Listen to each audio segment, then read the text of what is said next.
Welcome to UPSC with VAR. Good morning, good afternoon, and good evening from wherever you're seeing it. So, firstly, last class I've asked what's a facsimile machine. It is nothing but a full form of your fax machine. So, this was just for a fun fact. And then coming to our classes today, our topics today. The first topic is what is a VPN? What is a virtual private network? Before understanding this, so what happens when you open your system? When you open your system, you have documents.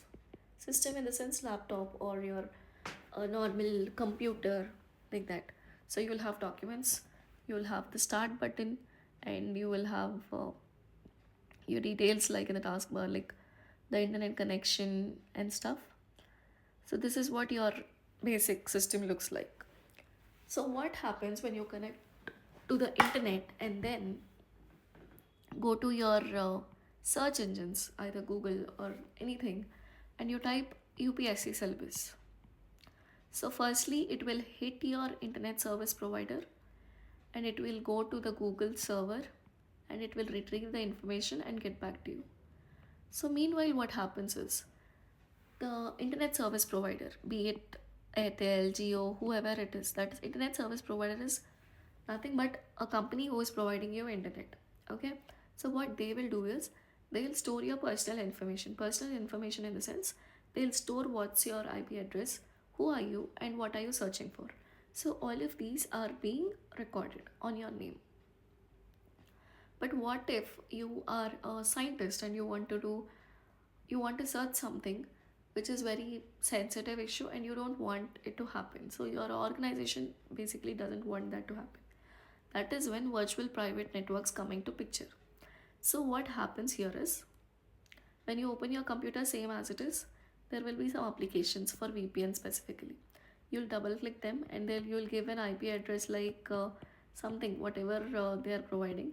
You'll give that IP address and you will connect to that server. So what happens here is there will be another desk screen which will open, which is more secured. Similarly, you will have everything like your computer only, but that is very secured. And you will also have a location setting there. So if you don't want to use your VPN in India, you can put your location as America. So what happens when you put your geographical location different? So you put it as America. And now again you go to Google server and search UPSC syllabus. This time what happens is it will hit the servers which are in America and it will retrieve the information. And your IP address will also be different. It will not be the same IP address which your internet service provider is giving you. Okay. So this way you will have your anonymity, that is you will not be known to the people that you're searching this when they try to trace you. So this is what a virtual private network is. It's a technology that creates a secure, encrypted connection over less secure networks such as internet. So your internet service provider, they can hack your details anytime. This is an advantage in your virtual private network. So as I told how it works, it encrypts data to ensure privacy and settings. So it will route your internet connection through a remote server masking your IP address. Your IP address will be not there. This VPN IP address would be there. And it would hide all your online activities from hackers, internet service providers, and surveillance, as we talked. So why people actually require VPN is there are few reasons. That is, you want to browse very securely, like as I told you the scientist example, and there are few websites or there are few topics which are restricted in your geographical location. And suppose there are few movies in Amazon Prime where there restriction in India, there's a restriction in India that this movie you cannot see here, you can see it in the US. So you can connect the VPN in America and then you can switch like that. Okay, so in order to maintain privacy and prevent online hacking, and same to secure remote work connections. Remote work connections, we'll see next what it is. So coming to types of VPN, we have four. One is remote, site to site, mobile, and cloud. We'll see what's remote. So when you're working in a software company, for suppose you say, okay, VAR group of technologies, you're working here. So my company, I have a lot of confidential information. And what is the use if you can open it in your normal system? It will, I will have data breach, I will have all my confidential information leaked, because hackers are everywhere. Everybody can hack it. Like, not everybody, like people who are very very intellectual in those fields, they can hack it. Then I have, then who will believe my technologies? Because I only will not provide security, then who will believe it, right? So this time what I will do is, I will put a VPN access. So all my company employees will have a remote connection. So whenever they open their system, they will have to connect to a separate VPN base, and then they'll have to work. And after they complete their work, they should shut down your VPN. So what happens here is, the internet service providers will not know where my information is stored, because my servers only work to that VPN only. So my data is secure, right? So this is what happens in remote access VPN. I've explained this for somebody who is from not a non-technical IT background. For IT people, you might understand it very easily. So it allows individual users to connect to a private network securely over the internet, commonly used by employees to access company resources remotely. Next, what is site to site VPN? So, okay, now I have my office in Delhi, I have my office in Kolkata. Let's say there will be shared files everywhere, right? So I am sitting in Delhi and I want to access a file of Kolkata. But what if this person did not come to office only? Okay, so what happens here is site to site VPN. You have to initiate the site to site VPN in order to have both the sites would bring all the business together, so that everybody can access it freely. Okay, so this is what site to site VPN is. It connects entire network in multiple locations. Example, branch offices. It is often used by business to create a unified network. And next, mobile VPN. So for suppose you think you're a delivery agent, and and my app, which is maintaining all the delivery content, is a very confidential one. So I am using a secure VPN for that. But being a delivery agent, you will be switching across multiple places, which sometimes you can have Wi-Fi in some place, you will not have Wi-Fi in some other places, right? So that is when mobile VPN comes into picture. So it will establish a stable connection despite changes in the underlying network. No matter how the network is low, high, whatever it is, you will have a secured connection, and you can use the delivery related content. So this is an example for this. And cloud VPN. Cloud VPN is, you'll have a cloud where you'll store all your information. So in order to access this, you will have to connect to a VPN. That is what is called cloud based VPN. Next, coming to benefits of VPN, as I told, it will enhance privacy and security. If you have any geographical restrictions, you can bypass that. So protects your data from the public internet service providers. Secure remote work, that is work from home. Hides your online activity from internet service providers and hackers. Nice. So this all is nice. What are the limitations? It might reduce the internet speed. Why? Because now you are in India and you are putting your geographical location as America. Yes, so it will go and hit American servers. So in order to go from India to American servers and come back, it will take a lot of time. So it will obviously improve your latency. Latency means the amount of time, when you search something, the amount of time it will take to bring that content back to you. So it will increase latency. So overall your internet speed will also be reduced because you will have to encrypt, you will have to reroute and stuff. Like what does free VPNs do? Free VPNs will have a little compromising in your data security because they are providing everything for free. But even they will also have some amount to do something, no? So that is how here. Some websites block your VPN connections. That time you cannot access them. So it can be complex to use. See, no matter what, here I told that it will hide your online activity from internet service and hackers. But I no network can give you 100% surety that this is a hack proof. Like nobody can tell that okay 100% nobody can hack it. So there are chances where sometimes your even VPN networks can be hacked. Okay, this is what VPN means, virtual private network. Coming to the next topic. So coming to the QR code. So I want to explain what a QR code is. It's nothing but a quick response code. So you can scan it either through your mobile or camera or anything like that.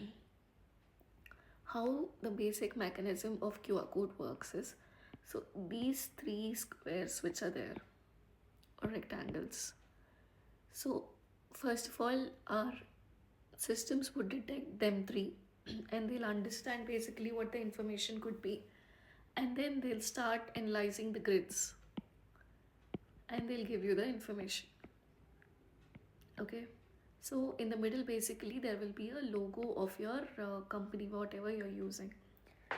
Okay, so why are we reading this now? So this is called QR code, and in shops, if you see on your clothes there will be lines like this, and where you can scan it, it's called barcode. So for them specific laser beams have to be there in order to detect what's inside. Okay, so there's a quick difference between QR code as well as barcode. They are used for supply chains, they are mainly used for payments. And the next topic is what's geospatial data. Okay, so now you're staying in Delhi. Let's say you're staying in Delhi. So how do you know the coordinates of Delhi? And in the map, how do you represent where Delhi is? Right? So, or else you can say it's harder to find Delhi. Yeah? So here, what you're able to see is okay, Mumbai. How can you say coordinates of Mumbai, or how can you say that Mumbai is specifically there? You should understand its boundaries and everything, right? So, any place or an object where on earth, when you're referring to, which includes coordinates, boundaries, and location specific details, is called the geospatial data. Okay, it would refer to information describes, it would describe objects, events, or phenomena with a location on or near to Earth's surface.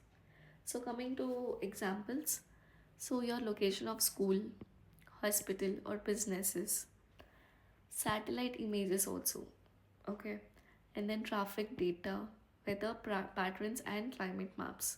For all of these, you will have to have your geospatial data, and they are of two types. One is vector data. It will represent everything in the form of points, lines, or polygons. Okay, like this. So when you see a map, you sometimes the capital city would be there in a triangle form, and then they'll say the capital. Okay, so all of them are used. Then what is raster data? So when you open your Google Maps and you see your satellite images where your house is, so that is nothing but your raster data. So it is the satellite images or digital elevation models or weather radar data. So all of these come under the radar data. So it is represented by grid of cells or pixels. like this, where each sentence, sent, each one actually has a value. Like when you're seeing there's a building, like that. Okay, that's called raster data. So what are the technologies used here is, it will use your geographical information system, that is your coordinates, geographical positioning system, how precise you are, and then remote sensing, even through the satellites they'll get your information. They will use LiDAR to measure the distances and create 3D maps. They'll also use drones for clearer images, and then internet, IoT devices. So this is generally your geospatial data. Coming to the next topic. So the topic here is Internet of Things. So what is Internet of Things? So I am a lazy person basically. So people like me would love Internet of Things basically. Why? So I want to sit in the sofa and it's being very cold and I want to off the fan. But for that I'll have to get up and go on the switch or off the switch. Like off the switch because I'm feeling cold. So vice versa. So in summer I'm feeling cold suddenly and I want to on this, and or else I want to generally change the settings, like maybe from 1 to 5, the speed settings. So for all of these I'll have to get up from the sofa, I'll have to do that. I'm a very lazy person for this. So what happens here is, you connect your phone, which you always have in your hand, to your electronic device, that is the fan, using radio waves basically. And then you do it through your phone only directly. So there's no need to get up and do all of these things. Simple analogy, this is called Internet of Things. So it's a network of physical objects or things embedded with sensors, software, and other technologies which connect and exchange data over the internet. So you're using internet and your phone is using the data that okay, the fan is going on the speed 3, and then when you off from the phone, it will transfer the data to the fan that okay, you please off.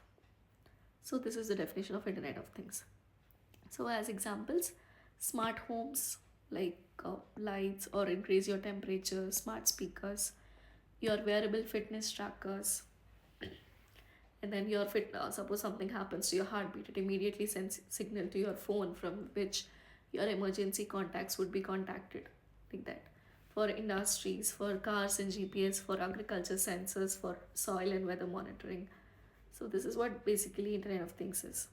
So coming to evolution, so initially it was only Wi-Fi enabled because it only Wi-Fi has more bandwidth and stuff. But coming to the recent coming technologies like 5G and maybe in the future the 6G. So because of all of this, we can also connect Internet of Things using these platforms. Next, Internet of Things can handle a large volume of data. So coming here, I'll tell you large volume of data. So there's something called big data. So it has huge amount of data. So for example, now in Google, you'll go and click something, and then somebody else will click something.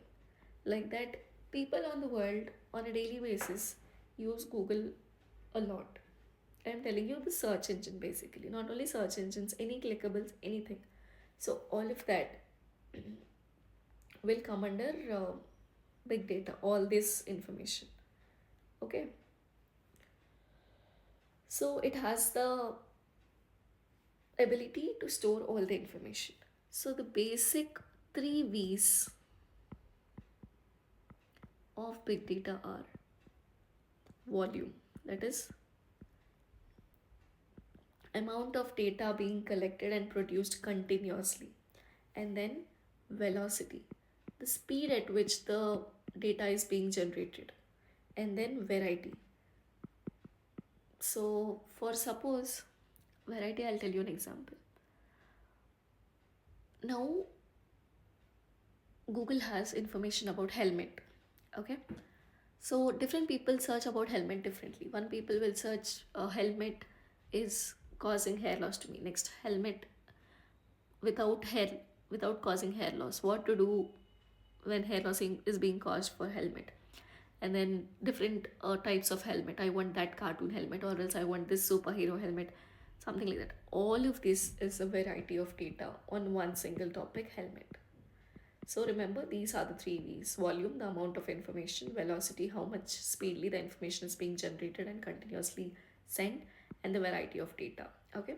Next, coming back to Internet of Things, it will handle large amount of data. It enables smart infrastructure. Power management would be there, because, and then safety and surveillance would be there. Health monitoring, remotely we can monitor. Smart health, homes and vehicles as well. Like, how does it work? It has sensors and communication hardware. These devices collect information from the environments. So what happens here is, the sensor is connected to a IoT gateway or a device. So data is processed, like if your fan is on, off, everything is processed and it is put in the cloud for analysis locally. Result is then shared to the connected device. So for example, I am outside, I want to check whether my fan is off or on. So already the information will be there in the cloud. So whenever I want, I can retrieve the information. I can then give a signal in the app that off the fan, and it will go to the sensory device and it will off the fan. So this is how it connects. Significance: it will improve the efficiency. It will tell us the real-time data. It is generally the cost saving, because your electricity would be saved, but a quality of life would be there, and it will also assist you in reducing environmental impact. Coming to applications, as I told, for home, smart homes like connected lights, appliances, security systems; industrial is predictive maintenance, monitoring, automotive like navigation; agriculture, smart irrigation systems; health, etc. So coming to way forward, these devices, as they are electronic, they need proper maintenance and monitoring. So coming to data management, it will receive huge amounts of data. So you will have, the IoT has to manage vast amount of data. So as these are there in your home right now, it is easy to hack your systems and understand how your home is. So you should enhance your security, and proper regulations must be there. And also you have to adopt all the new technologies in order to use them. So there's a sub part of this which is called narrowband Internet of Things. There's broadband also, but narrowband is generally most used. So what happens in Internet of Things? You will use a lot of different bands, right? You'll have more electricity consumption, everything like that, right? So what happens here is, narrow band Internet of Things is something where you will use low power area network for your specific IoT devices. So what it will do is, it will enable efficient communication over small amount of data for long distances. So for example, you have your electricity meter, which will not take more what do we say, more electricity or more data, stuff like that. So why do we come here? Narrowband Internet of Things. So Internet of Things, it will give you a specific band. So it can, so anything you can use there. But for electricity smart grids, you can opt for tiny band, so that the remaining band which they are giving you excessively, that can be used for some other devices. Okay, that is where narrowband Internet of Things comes into picture. So it will have wide coverage, cost efficiency, and high connection density. See, applications are smart meters for utilities, environmental monitoring, that is air quality and temperature; smart parking system, asset tracking, healthcare devices. So this is basically your Internet of Things. So these are some ready to go topics. Just have a basic remembering of all this. So coming to generations of computer, the first generation is vacuum tubes, which are like very bulky, high electricity is used and low speed is there. Coming to second generation, which is from 1950 to 1960s, transistors are used. They're small in size, they're fast, more energy efficient than vacuum tubes. Coming to third generation, you use integrated circuits where you have microchips inside it. So it has just reduced cost and more reliability. And coming to fourth generation and present, we use microprocessors, personal computers became common, and there are significant advancements. So coming to fifth generation, present and future, the AI, blockchain, robots, machine learning, quantum computing, etc. So all of these come under the fifth generation. So coming to the comparison between LCD, LED, OLED and QLED. So what happens in LCD? So this is your TV. So here you have a liquid, this thing, and from back side you will have backlighting. So lighting would be focused on it, and based on the picture these will be changing. So you will have backlighting. Okay, coming to LED, you will have the liquid crystal, but the backlighting would be LED backlighting. Okay, and then coming to OLED, what happens here is the normal liquid which I was telling about, that won't be there, but you will have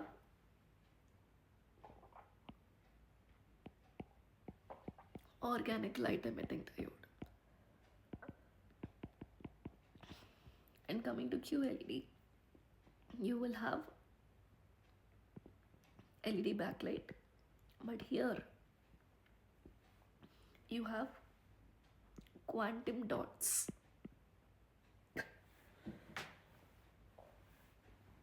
which will increase your efficiency of the color you're seeing. So the picture quality initially is basic, which is increased day by day. Coming to power consumption, it's high, it's moderate, it's low, and again it's moderate because you're introducing quantum dots here. Coming to cost, it's low, moderate, high, higher than LED. Okay. This is an interesting topic. So first we'll see what's AR, augmented reality. So whenever you use Amazon, there's a option called, so you're seeing a toy that you can actually place in the real world. You have an option to see it on your floor, right? So that's called augmented reality, which overlays digital content onto the real world. It can be AR apps, gaming, but the best example which I've given is the Amazon AR usage. Then next, what's virtual reality? Here you will not have any physical world. You will have that VR lenses, where you put the VR lenses, and you will be seeing what's going inside. So there's no physical world, only a virtual world. So even in the shopping malls, you have virtual reality experience shops where you give some money and you'll experience it. That's called virtual reality. The next is mixed reality. What is mixed reality?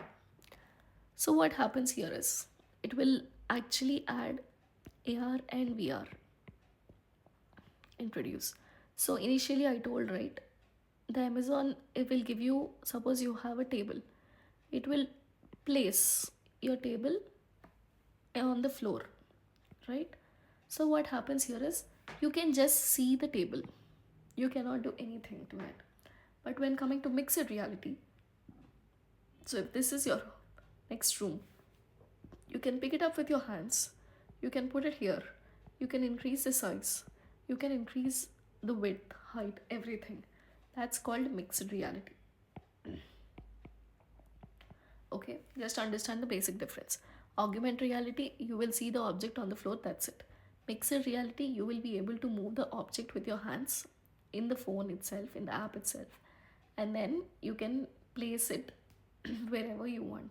So that what it is, it blends real and digital worlds with interactive elements. So because of this, you can have nice interior designing, etc. Next, what is metaverse? So it's a combination of AR, VR, and digital spaces for interaction. So what happens here is, now you will have the pets which I am talking about. Example I'm telling you. So you will be seeing a virtual place. There you will have an avatar of yourself. So this is you. And this there's another place, the other house. Here also there's another person using the same application, and he's having his avatar. Okay, her avatar. And now what happens is, in this virtual world, you guys can meet, you can hang out, you can go to library. So this is meeting different people in a virtual space. This is called metaverse. Augmented reality, virtual reality, and mixed reality together you can put under, if there's an umbrella, you can put under these. Then the umbrella name is extended reality. Okay, coming to industrial revolution phases. So the first industrial revolution was from 18th to 19th century, where steam engines, textiles, iron industries were developed. Second was from late 19th to early 20th, where mass production, like, and also use of electricity, rise of steel, chemicals, railways, etc. have been there. And coming to third industrial revolution, automation, huge computers coming in, electronic devices like small keypad phones, everything. This is called third industrial revolution.